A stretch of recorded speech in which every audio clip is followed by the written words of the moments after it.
When I started speaking about grief publicly about 20 years ago, following the sudden death of my 14-year-old daughter Jenny in a car accident that happened to coincide to the day with the release of my very first of a dozen books, and that was a translation of Dark Night of the Soul. Those two events were exactly aligned.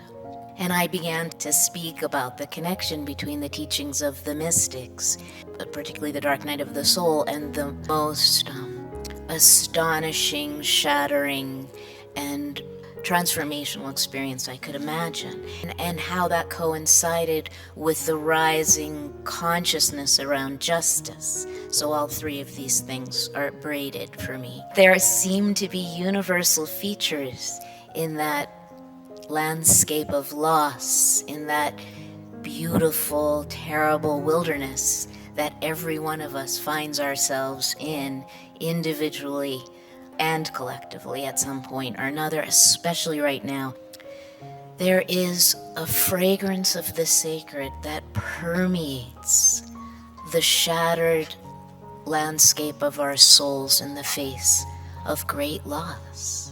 It's when the veils are ripped and we're stripped of those ordinary kind of protections against the beauty and power of the sacred, of the mystery.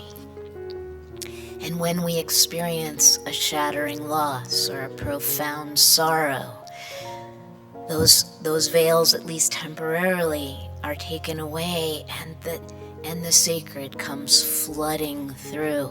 We're conditioned to get away from the feeling of the pain that accompanies the loss, but there is also this great inflowing of holy fire that I find that people I sit with don't want to say out loud, because it's not okay to be anything other than sad when we experience these great losses.